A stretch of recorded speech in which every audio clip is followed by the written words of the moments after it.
Hello everyone, my name is Patrick Harrion and welcome to the 2024 Summer Outlook. I'm joined alongside Dr. Anthony Lupo, and this is the second year we have done this. And now since we're getting closer to summer, it's important to talk about how that winter outlook looked. Yes, absolutely. The winter outlook was actually pretty good. We did project that it would be above normal. We weren't as aggressive as we could have been, but in other words, it was a little bit more above normal than we thought. But the temperatures, we forecast the right direction. Precipitation, we also had the right direction. It was about normal. We projected a little bit above normal, and the snow was pretty much on what we forecast. So in all terms, it was a pretty accurate forecast, you'd say? Or yeah, I would say it was a better winter forecast this year than we've had in a few years. Okay, so for those who aren't familiar with how these outlooks go, what goes into creating the summer outlook? Well, what you look for summer is a couple things. You look for the phase of El Nino in the spring, and then you look at what's projected to happen over the summer. The summertime is not necessarily connected to the phase of ENSO here in the Midwest as it is the transition between phases. And for example, this year we're transitioning between El Nino and we're going to go all the way back to La Nina, which we got out of last time at this time. And when you get those kind of transitions, you tend to have warmer summers and drier summers. And so that's one thing we were looking at. The other thing that you look for is what's happening in February and March. I've noticed in Missouri that warm Februarys and warm Marches tend to trigger a little bit above normal summers. Then you look at precipitation in April and May. April and May are our two wettest months, and if we don't get that precipitation during that time, that usually means bad news in terms of precipitation for the summer. So now, with this transitional period, why are we switching to what we've seen the last couple of years?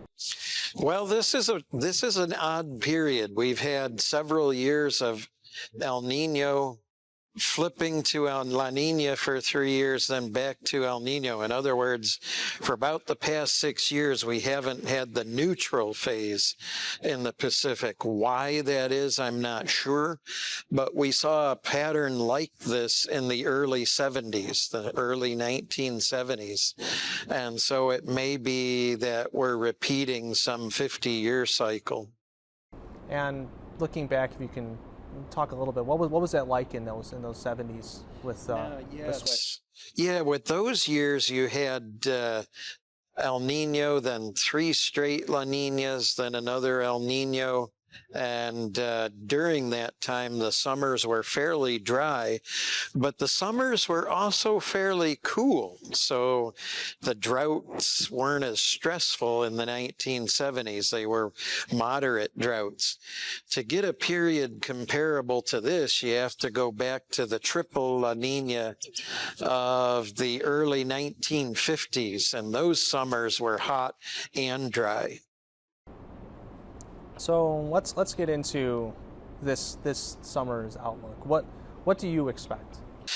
Well, I'm expecting that temperatures are going to be above normal for the June to August period, somewhere in the range of about 1 to 2 degrees above normal, which is fairly substantial when it comes to summer because you don't expect summer temperatures to vary nearly as much as the winter. Precipitation-wise, I think we could be as much as 4 to 5 inches below normal, which is not good because we've kind of been in a drought period since June 2022, and we really haven't gotten out of it yet. So that's, and even looking through all the months entirely, are we going to have any chance to potentially catch up? Well, right now it's not looking good, and some preliminary research that a PhD student of mine is doing indicates that you seem to have these periods connected to ENSO phases, and if his work is good, we may not get out of this till next spring. And looking in terms of certain events, I remember last summer there was a string of days where we saw above 100 degrees. And I remember working some of those days over at the TV station. Should people expect any streaks like that to return? That's always possible in Missouri. Remember that most places in Missouri average about 5 to 7 100-degree days per year historically, and a lot of times they'll occur in bunches. So if it's going to be warm, we may see a couple straight days of that. What was miserable last summer, of course, was the fact that we got a lot of rain over a 2-week period in the middle of August, and the temperatures were up, and so the dew points were unusually high during the middle of August, which was uncomfortable. Okay, is there anything else you'd like to talk in terms of the outlook? Yeah, when you look at the summer outlook, there are a couple things that might deter the pattern from being warmer and drier than normal. First of all, there's the Sahara Desert is releasing a lot of dust, and that may affect the tropical season.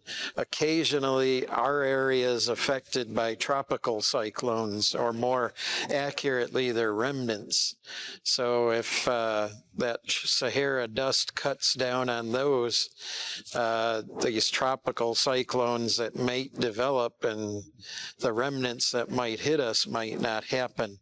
The other thing is there's a volcano that's been erupting pretty heavily in the Indonesia area, and you put up a lot of dust into the atmosphere like that and it might cool things down, but we wouldn't notice that till later in the summer. And we'll see how that volcano continues to go. So You mentioned the Sahara dust. How does that really change potential weather patterns over here?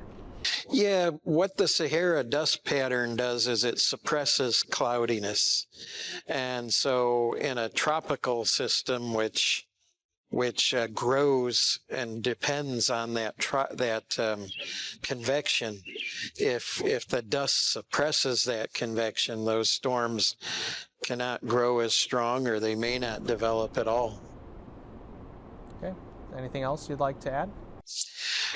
Just a couple of common sense heat safety tips. Make sure that when you're working outdoors, you have plenty of water, and make sure you take frequent breaks, get into the shade. If you notice that somebody is sweating profusely or getting confused, they might be suffering from a heat stroke or a heat exhaustion, and so get medical attention as quick as possible.